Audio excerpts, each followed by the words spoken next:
Hii ni MTV1 online kutoka mashariki mwa Jamhuri ya Kidemokrasia ya Kongo, Afrika Mashariki. Jina langu ni Jean Paulsen Sikiminyo kutoka Kirumba, Lubero, Kivu Kaskazini. Taarifa kuu siku ya leo ni wanajeshi wa Kongo DRC FARDC waliokataa kujiunga na M23 na kupata ulinzi katika jengo za MONUSCO waanza rudi mjini Kinshasa. Kwa ajili ya kurudi, na sababu ni wengi, inabidi warudishwe sababu hawakujisalimisha. Hali ya usalama yarudi tena mkoani Ituri. Hali yao ya kuishi kufatana na ukosefu wa usalama, wengi wao wamesharudia kwenye vijiji vyao mbalimbali. Ni hayo kwa siku ya leo. Karibu tena kufuata matangazo yetu ya moja kwa moja.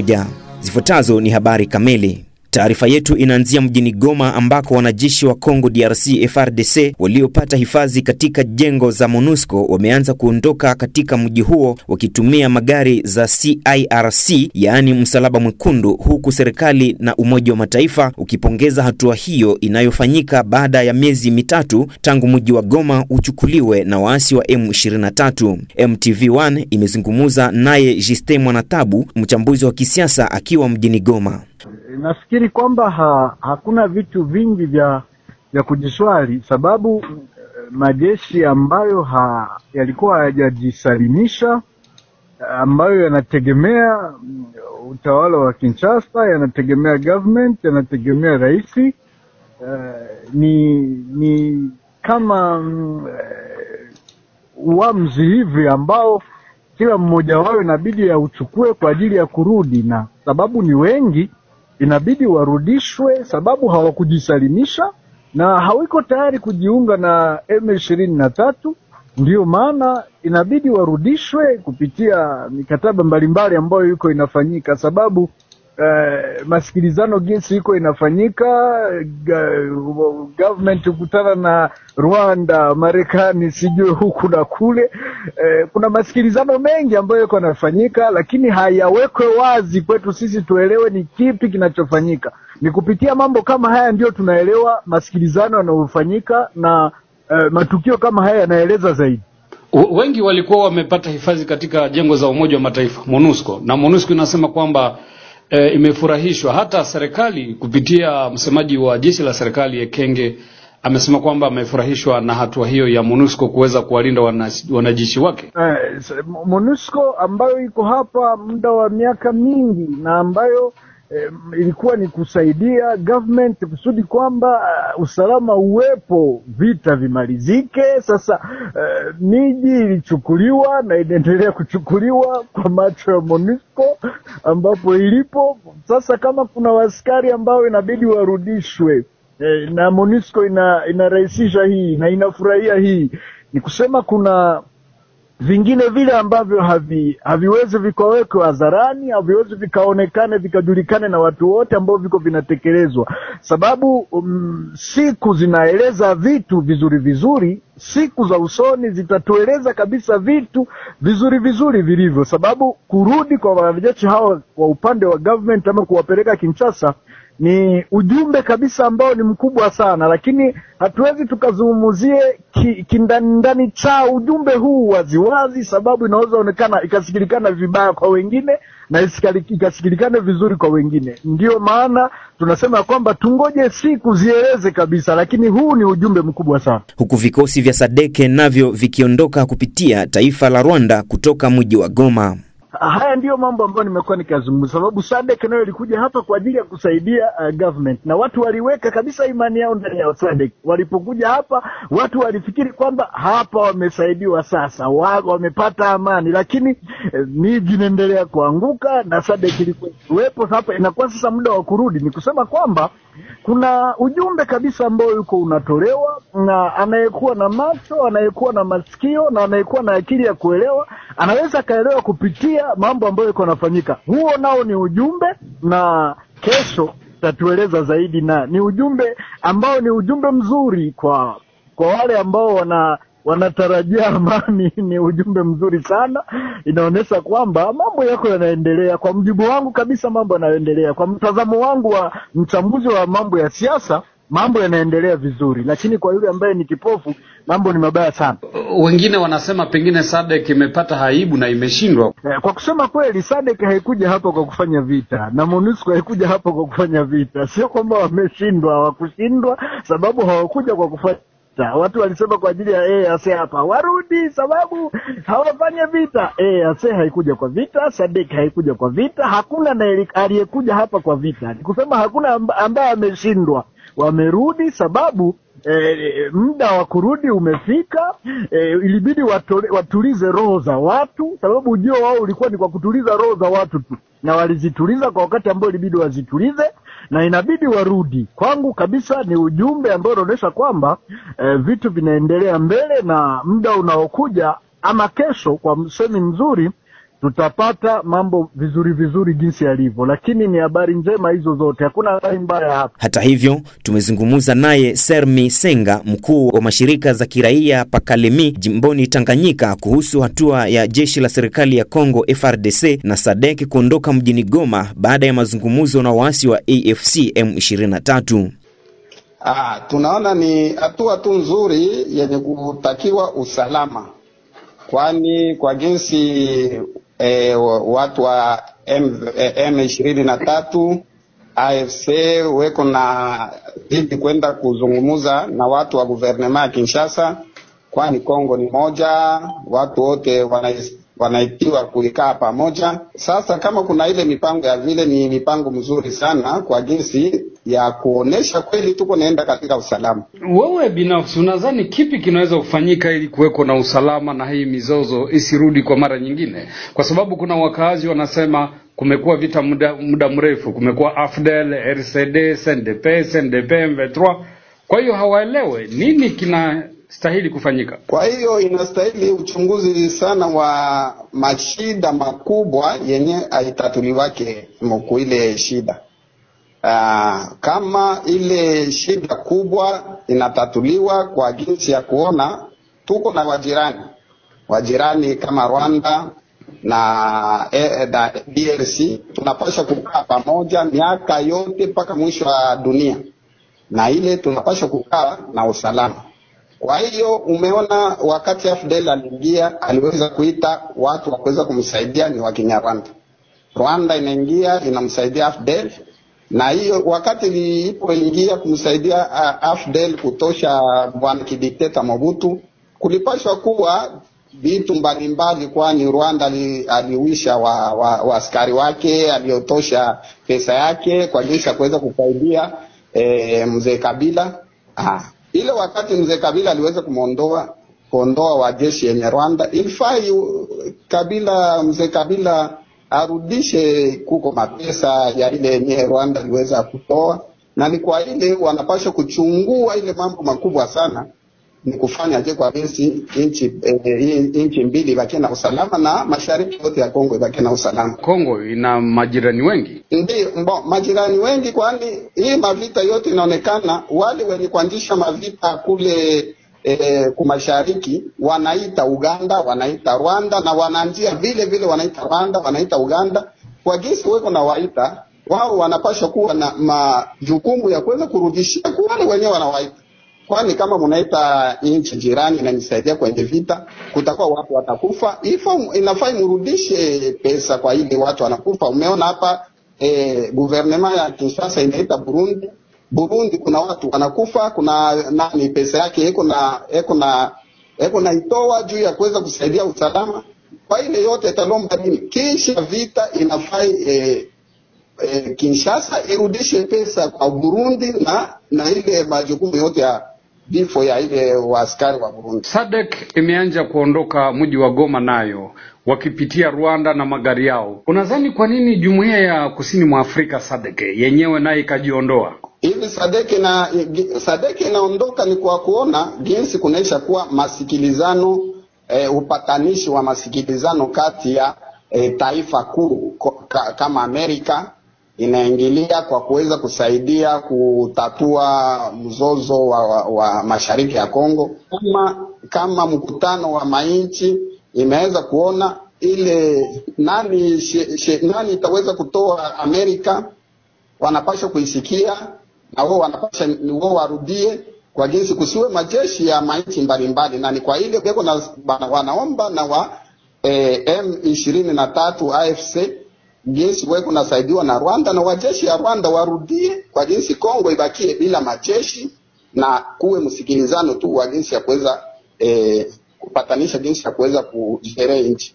Wengine wanasema pengine kwa sababu SADC imeshindwa. Kushindwa hapana, hakuna nchi inaweza kushinda. SADC na nguvu sana. Kama unaona kukijeshi kunekalaka na politiki inaingiaka ndani ya vita. Wakati kama nchi kuu kama Marekani ikiingilia kwa vita inasema msimamishe vita, ule mwenyewe anaweza kataa.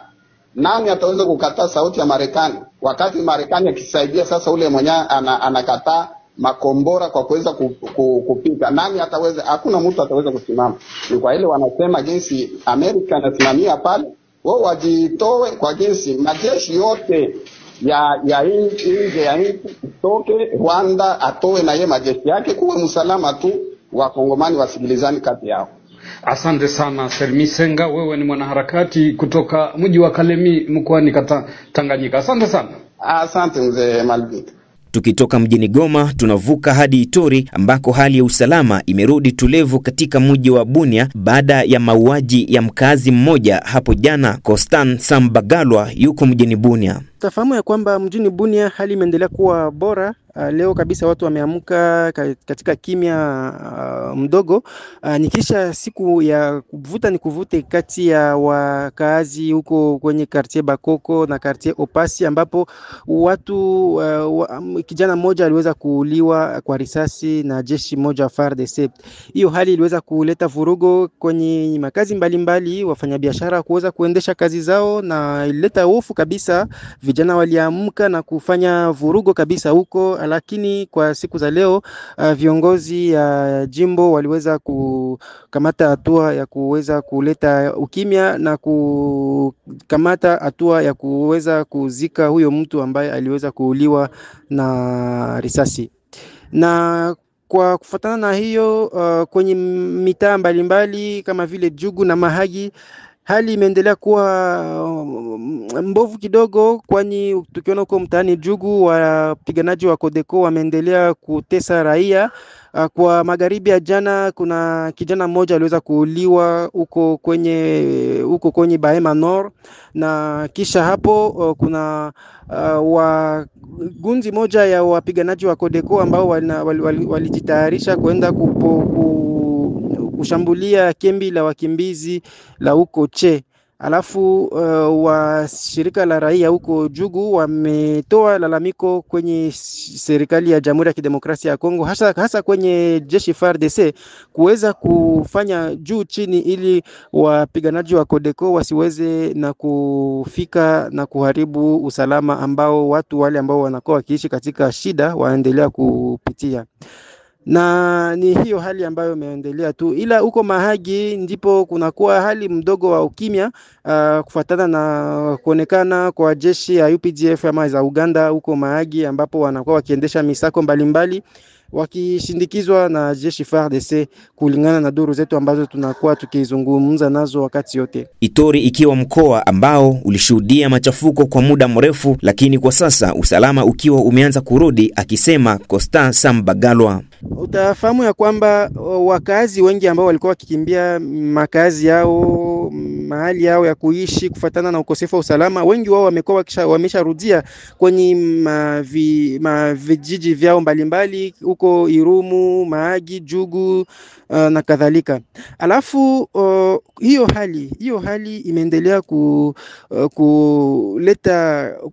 kuleta juhudi kwa watu wengi kuweza kuanza makazi zao za shamba, lakini hiyo haitoshe, kwani watu ambao walikuwa wakisharudia kwenye vijiji vyao tena wamekimbia kufuatana na vita ambayo imeendeshwa na wapiganaji wa Codeco huko kwenye Banyari Kilo na vijiji mbalimbali huko mtaani Jugu. Na kwa ujumla ni jeshi wa MONUSCO huko mtaani Jugu ndio wameendelea kuchunga raia watu wengi wamekimbia wamekimbia kwenye makembi za wakimbizi, wengine wamekimbia kando na kembi za MONUSCO. Ni wao ndio wameendelea kupata hiyo ukingo kabisa ya wajeshi wa MONUSCO ambao wameendelea na kufanya doria mbalimbali na kukinga raia na mali yake huko mtaani Jugu. Pia tufahamu kwamba wamesindikiza vile wakaazi ama walimaji wale ambao wanafanya kazi za kulima shamba na kufanya makazi mbalimbali. Ni wao ndio wameendelea kuwashindikiza ili waweze kuendesha kazi yao bila shida kabisa. Tukibaki mkoani Ituri, tunaelekea Biakato ambako tunagawana naye Erasto Sivihwa akiwa wilayani Mambasa. Ndio, kwa ujumla hali ni tulivu siku hizi katika maeneo haya ya Biakato ambako ADF ilishuhudiwa siku zilizopita. Kwa sasa ni mwaka mmoja tangu ukimya uweze kurejea na raia wanaishi maisha tulivu na maisha ya kawaida katika maeneo haya ya Biakato mkoani Ituri. Hakuna jambo lolote mbaya ambalo liko likiendelea kusumbua raia. Tunaishi huku maeneo za Biakato tukiwa na usalama tosha, ambako vikosi vya UPDF viliweza kuanzisha operesheni za kijumuiya na jeshi la FARDC, na sasa tumeweza kupata tulivu. Hakuna jambo mbaya kabisa. Raia wameweza kushukuru kiukubwa wanajeshi wote wanaopatikana katika maeneo haya ambao waliweza kuchangia ili amani iweze kurejea, na watu wanaendelea kufanya kazi zao bila tatizo kabisa. Taarifa zetu zahitimishwa wilayani Lubero ambako walimu zaidi ya 5 wamefariki katika shambulizi tofauti za watu wenye silaha wanaozaniwa kuwa ni ADF kwenye eneo za Manzia na Mwenye katika usultani wa Baswa kaskazini magharibi mwa wilaya ya Lubero jimboni Kivu ya Kaskazini. Zaidi ya walimu 5 wamefariki katika shambulizi tofauti za watu wenye silaha wanaozaniwa kuwa ni ADF kwenye eneo la Manzia na Mwenye kwenye usultani wa Baswa kaskazini magharibi mwa wilaya ya Lubero, Kivu Kaskazini. Tofauti na mauaji hayo, wengi huishi maisha mabaya kutokana na kukimbia kila siku, wengi wakiwa wamelazimika kuingilia kazi zingine kama taxi, pikipiki, pia uchimbaji wa madini ili kujimudu kimaisha. Hayo yajiri wakati walimu wa divisheni ndogo ya Nziapanda Mangurejipa wakiazimisha sikukuu ya tarehe 30 Aprili, sikukuu ya kimataifa kwa ajili ya elimu katika ukimya kutokana na ukosefu wa kipato. Walimu wa eneo hilo, wengi wakiwa bado kutambulikana kiserikali, wataka government ya Kinshasa kujikita katika kurejesha usalama mashariki mwa DRC ili raia iendelee na maisha yao ya kawaida. Shule za kijiji cha Kaheku kwenye barabara Butembo Mangurejipa zilifungua mara tena milango yake Jumatatu 28 Aprili baada ya kikundi cha wazalendo waliokuwa wakimiliki kijiji hicho kuondoka kutokana na mapambano kati ya vikundi viwili vya wazalendo eneo hilo. Hali hiyo ilipelekea raia kukimbia kijiji hicho kwa ajili ya usalama wao, wakichongea kikundi kimoja cha wazalendo kuzungumza na waasi wa ADF wanaochongewa kuua raia eneo la Mangurejipa. Akishukuru juhudi za kijeshi la taifa FARDC na wanajeshi wa Uganda UPDF katika kurejesha usalama eneo hilo, Bienvenue Kimbere, mratibu wa shirika la raia la Kaheku, aomba pia jeshi kuendelea na msako ili kutokomeza vikundi vyote vinavyomiliki silaha kinyume na sheria eneo la Byambwe. Tukumbuke kuwa kazi zilisimamishwa tangu tarehe 2 Machi 2025 iliyopita kutokana na mapambano mara kwa mara ya vikundi hivyo viwili vya wazalendo wakipigania umiliki wa eneo hilo. Abel Tsongo Binikisehya. Huku hali ikirudi tulivu katika vijiji vya Kaseye wilayani Lubero. Ndio bwana mpasha habari na kujulisha kama hali ni nzuri katika mji wa Kaseye. Tumeshaongea na wakaaji wa hapo Kaseye, wanasema kama hali ya usalama iko shwari katika mji ule wa Kaseye unaopatikana kwenye umbali wa takribani kilomita 12 kaskazini mwa mji wa Kirumba kusini mwa mtaa wa Lubero. Ila sehemu za upande wa huko pembezoni mwa ziwa la Edward, yani huko sehemu za Kiserera, Taliha, huko ndiko kunakuwa sasa chini ya udhibiti wa wapiganaji wa M23 AFC. Hao ndio wanadhibiti huko, na huko sehemu za Lunyasenge hawajafika huko vizuri, lakini huko sehemu za Taliha na sehemu za huko Kiserera ni pembezoni mwa ziwa la Edward, pia huko sehemu za Kamandi Lake ndiko sasa kunakuwa chini ya udhibiti wa AFC M23, na wameendelea kupambana sehemu hizo kati yao na wapiganaji wa Maimai ama wazalendo ambao wamekuwa wakiendelea kutwangana kutoka upande huo wa magharibi mwa ziwa la Edward, ni ndani ya mbuga la wanyama la Virunga. Wameendelea kupambana huko. Hivyo ndivyo hali inavyokuwa katika upande huo. Ni hayo kwa siku ya leo. Asante sana kwa wote wanaotusikiliza. Siku njema. Naliitwa Sikiminywa Jean Paul Sene kutoka mji wa Kirumba, mtaani Lubero, mashariki mwa Jamhuri ya Kidemokrasia ya Kongo. Unaweza kusikiliza matangazo yetu kupitia redio wa shirika na mitandao ya kijamii kwa jina la MTV1 Online.